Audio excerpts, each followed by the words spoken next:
आज की अपनी वीडियो में आपको स्वागत करते हैं अपने चैनल में। तो हम लोग सीखेंगे आज कोऑर्डिनेट ज्योमेट्री के त्रिभुज का क्षेत्रफल कैसे निकालते हैं। कोऑर्डिनेट ज्योमेट्री में जो त्रिभुज का क्षेत्रफल होता है वो किस प्रकार से ड्राइव करते हैं, निकालते हैं, इस वीडियो में हम लोग सीखने वाले हैं।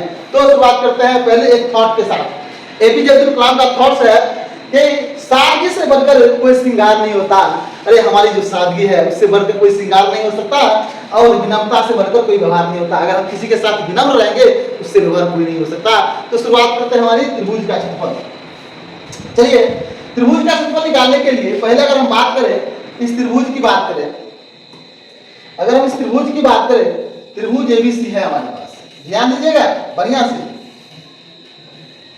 ये आपके पास ए बी सी त्रिभुज, ये कोई ना कोई कोऑर्डिनेट ज्योमेट्री में है तो कोई ना कोई चतुर्थांश में होगी। तो हम लोग चतुर्थांश बनाने की कोशिश करते हैं। चलिए ध्यान दीजिएगा, चतुर्थांश बनाने की कोशिश करते हैं।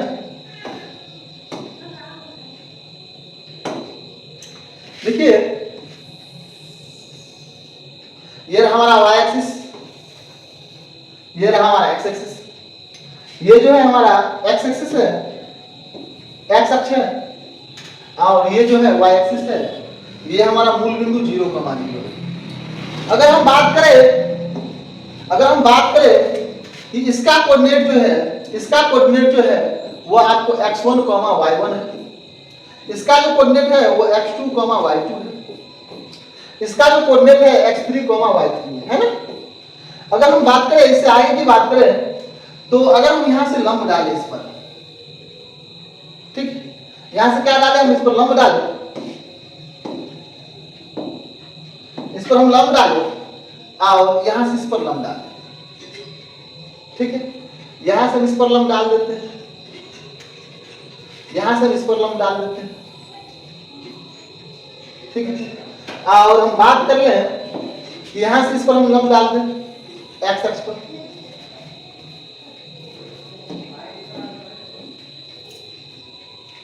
ठीक, यहां से हम इस पर लंब डाल दें, ठीक है।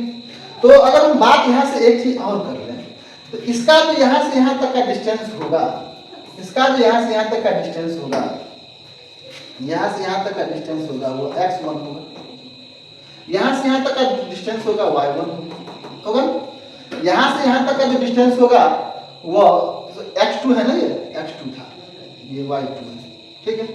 ये डिस्टेंस होगा आपको x1, यहां से यहां तक का जो डिस्टेंस है ये है x3, देखिए इसका x3 है, x3, ठीक है। और यहां से यहां तक का जो डिस्टेंस है ये है y3 है ना, और यहां से यहां तक का जो डिस्टेंस है ये है y1, ठीक है। चलिए आगे बढ़ते हैं। देखिए अगर गौर से इसको देखा जाए, इसको पूरे भाग को अगर गौर से देखा जाए तो हम कह सकते हैं कि ये 3 समलंब चतुर्भुज के अंदर है। कितने समलंब चतुर्भुज? 3 समलंब चतुर्भुज। एक समलंब चतुर्भुज इसको हम मान लेते हैं P है, Q है, R है, S है, T है, U है। अगर हम बात करें एक समलंब चतुर्भुज BPQA, किसकी बात कर रहा हूं, ध्यान दीजिएगा, BPQA मतलब यहां से यहां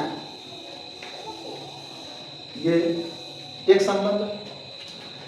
इधर की बात कर ले, ये दूसरा समलंब है, ये तीसरा समलंब है नीचे वाला। अगर हम पहला, दूसरा और तीसरा को, पहला और दूसरा को जोड़ दें, पहला और दूसरा को जोड़ दें हम, ये फर्स्ट वाला और सेकंड वाला को जोड़ दें और तीसरा वाला को यहां से घटा दें, यहां से घटा दें तो आपको इतना बच जाएगा कि नहीं बच जाएगा? एबीसी ट्रायंगल बच जाएगा कि नहीं बच जाएगा? जो एबीसी ट्रायंगल है वही तो मुझे क्षेत्रफल निकालना है ना। अगर हम बात करें ये सब 3 का 3 समलंब चतुर्भुज है तो समलंब चतुर्भुज का क्षेत्रफल, समलंब चतुर्भुज का क्षेत्रफल, समलंब चतुर्भुज का क्षेत्रफल ये बाबू क्या होता है बोलिए तो? फॉर्मूला क्या होता है? 1/2 गुने समांतर भुजा का योग, समांतर भुजा का योग, भुजा का योग, योग गुने ऊंचाई, गुने ऊंचाई, गुने ऊंचाई, ये होता है अगर मुझे त्रिभुज एबीसी का क्षेत्रफल निकालना है, मुझे त्रिभुज एबीसी का क्षेत्रफल निकालना है, यदि हम कहते हैं त्रिभुज एबीसी का क्षेत्रफल निकालना है मुझे, तो आप कह सकते हैं कि समलंब चतुर्भुज बीपीक्यूए, समलंब चतुर्भुज बीपीक्यूए, ये देखिए बीपीक्यूए में हम जोड़ देते हैं AQRC, जो समलंब चतुर्भुज AQRC जोड़ दिए। इस दोनों को जोड़ने के बाद इस दोनों के योग में से हम क्या करते हैं, नीचे वाला काट लेते हैं। जैसे मान लिया जाए हम आपको एक बार 10 रुपया दिए, फिर से 10 रुपया दिए, तो आपके पास 20 रुपया हुआ। अब 15 रुपया काट ले, निकाल ले, तो कितना बच गया, बचेगा ना बचेगा। अगर हम बात करें इसको और इसको जोड़ने के बाद नीचे वाला को काट ले तो ऊपर वाला बच जाएगा कि नहीं बच जाएगा। मतलब अगर हम घटा दे बीपीआरसी, समलंब चतुर्भुज का क्षेत्रफल, समलंब चतुर्भुज बीपीआरसी का क्षेत्रफल अगर घटा दे तो जो मुझे रेस्ट बचेगा वही आपको त्रिभुज एबीसी का क्षेत्रफल होगा। सिंपल सी बात है ना। चलिए अब बताइए, समलंब चतुर्भुज का क्षेत्रफल हमने पहले से लिख चुका है, कितना है 1/2 गुने समानांतर भुजा का योग गुने ऊंचाई। अगर हम बात करें इसकी, तो इस बीपीक्यूए में अगर हम 1/2 गुने समानांतर भुजा का योग, देखिए ये दोनों समानांतर है, इसमें इसका भुजा होगा बीपी जोड़ इसका भुजा होगा AQ, इस दोनों को जोड़ दिए और ऊंचाई तो हमेशा लंब होता है, तो PQ, इसका क्षेत्रफल हो गया ना। सेकंड जोड़िए, समलंब अगर AQRC की बात करें तो वो होता है 1/2 गुने समानांतर भुजा का योग गुने ऊंचाई। इसका समानांतर भुजा बाबू ये दोनों होगा, कितना है AQ है और CR है, क्या लिखिएगा AQ प्लस CR। हाँ, ऊंचाई कितना होगा, ऊंचाई हमेशा लंब होता है, तो लंब तो यहीं से होगा QR, कितना होगा QR। इस दोनों को जोड़ने के बाद मुझे घटाना भी है किसका क्षेत्रफल, बीपीआरसी, इसका घटाना है, इसका भी क्षेत्रफल हो जाएगा आपको 1/2 गुने आधार समानांतर भुजा का योग, समानांतर भुजा होगा बीपी और QR, इसमें क्या होगा बीपी और QR, क्या लिखिएगा बीपी प्लस QR, गुने ऊंचाई कितना होगा, इसका ऊंचाई हो जाएगा PR, कितना हो जाएगा PR। ठीक है, अब बताइए मान रख देते हैं सबका क्या रख देते हैं, सबका मान रख देते हैं। ध्यान दीजिएगा, अगर हम सबका मान रखने की बात करें तो हम मान रखते हैं बीपी का, किसका मान रखते हैं बीपी का। तो चलिए हम रखते हैं मान, तो 1/2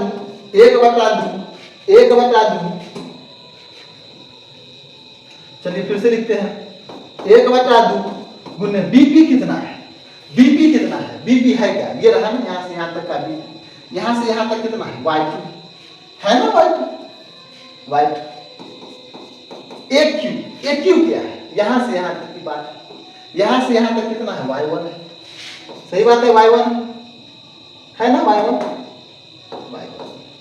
PQ क्या है, PQ यहाँ से यहाँ तक की बात कर रहा है, ये x1 में से x2 घटा दिया जाएगा, x1 माइनस x2, क्लियर, दिक्कत है, आगे बढ़ते हैं, प्लस 1/2 क्लियर हो, इनटू AQ कितना होता है, तो बाबू रे AQ कितना होता है, देखो AQ यहां से AQ ये रहा, इसका मान तो Y1 है, AQ का मान कितना है Y1 प्लस CR ये रहा CR है Y3, कितना है Y3 है ना। अच्छा QR कितना है, QR देखिए QR यहां से यहां तक का है, यहां से यहां तक, मतलब क्या x3 में से x1 घटा दे, x3 minus x1, clear, minus 1/2 गुने बीपी कितना है, बीपी तो आप पहले से जानते हैं Y2 प्लस क्यू आर कितना है, क्यू आर कहाँ गया, क्यू आर, क्यू आर है समानांतर भुजा का योग, बीपी और सी आर मानना चाहिए। देखिए ये बीपीआरसी है, बीपीआरसी, बीपीआरसी इसका है समानांतर भुजा, तो ये दोनों होता है ना, तो ये क्यू आर मिस्टेक से लिखा गया है, आरसी होगा, कितना होगा यहाँ आरसी, कितना होगा आरसी, आरसी, आरसी का वैल्यू कितना है y3, y3 multiply P R, P R कहाँ गया, यहाँ से यहाँ तक की दूरी, x3 में से x2 घटा दीजिए, x3 माइनस x2, क्लियर। अब चलिए गुना करते हैं, 1/2 को ऐसे ही छोड़ देते हैं, गुना कीजिए, y2 को y1 x1 के साथ गुना कीजिएगा तो कितना होगा x1 y2 होगा, फिर y2 को x2 के साथ गुना कीजिएगा x2 y2, x वाले पहले लिखते हैं, y वाले बाद में लिखते हैं, फिर हम y1 के साथ गुना करते हैं, ये हो जाएगा आपको y1 x1 plus plus plus plus minus minus, y1 को x2 के साथ गुना कीजिएगा तो x2 y1, ठीक है, पहला मल्टीप्लाई होगी, प्लस 1/2 इसको मल्टीप्लाई कीजिए y1 के साथ दोनों को, हो जाएगा x3 y1, क्लियर। फिर y1 को x1 के साथ गुना कीजिएगा कितना होगा x1 y1, y3 को x3 के साथ गुना कीजिएगा कितना होगा x3 y3 होगा, फिर y3 को x1 के साथ गुना कीजिएगा तो माइनस में x1 y3 होगा, क्लियर। चलिए अब आगे बढ़ते हैं लोग, फिर अगला है माइनस में 1/2, माइनस में 1/2 इंटू y2 को गुना करते हैं x3 के साथ, y2 को गुना करते हैं x3 के साथ, तो बोलिए y2 को गुना करिएगा x3 के साथ तो हो जाएगा x3 y2 होगा, फिर हम गुना करते हैं कितना होगा, y2 को x2 के साथ गुना करेंगे तो कितना होगा x2 y2 होगा, फिर y3 को x3 के साथ गुना करते हैं तो x3 y3 होगा, फिर y3 को हम x2 के साथ गुना करेंगे तो माइनस में हो जाएगा बाबू x2 y3, क्लियर, दिक्कत है। अगर हम आगे बात करें इसकी, चलिए आगे बात करते हैं लोग, तीनों में 1/2 है, तो हम क्या करते हैं 1/2 को कॉमन लेते हैं, 1/2 तीनों में से कॉमन लेते हैं, ठीक है, तो बोलिए कितना बचा x1 y2 minus x2 y2 plus y1 x1, यहाँ पे x1 y1 कर लेते हैं, x1 y1 minus x2 y2, 1/2 common ले चुके हैं, तो ये आपका जो होगा ये हो जाएगा आपको प्लस में x3 y1, ये हो जाएगा माइनस x1 y1, ये हो जाएगा आपको x3 y3 minus x1 y3, इस माइनस के प्रोसेस के कारण इसका सबका चिन्ह परिवर्तन हो जाएगा, ये माइनस है प्लस है तो माइनस हो जाएगा x3 y2, ये plus minus minus minus plus हो जाएगा x2 y2, ये माइनस प्लस माइनस हो जाएगा x3 y3, plus minus minus plus हो जाएगा x2 y3, ठीक है, इतना तक समझ में आया, वीडियो को लाइक कीजिए। आगे देखिए कोई कोई कटेगा, क्या कटेगा, देखिए प्लस में अगर हम प्लस में वो x2 y2 की बात करें, प्लस में x2 y2 की बात करें, इससे ये गया माइनस में, x1 y1 प्लस में है, x1 y1 माइनस में है, x3 y3 प्लस में है, x3 y3 माइनस में है, कट गया कि नहीं कट गया, बोलिए। अच्छा अब रेस्ट बचा के तो 1/2, अगर हम x1 वाले में से x1 कॉमन ले ले, कहाँ है x1 वाला, ये रहा है ना, यही ना x1 वाला, और तो नहीं, अगर हम x1 कॉमन ले ले तो हो जाएगा y2 और उधर बच गया माइनस y3, ठीक है। अगर हम x2 वाले में से, इस दोनों में से, इसमें से, और x2 वाला कहाँ गया, ये गया, इस दोनों में से माइनस x2 कॉमन ले ले, ये बच गया y1 और ये बच गया y3, प्लस में y3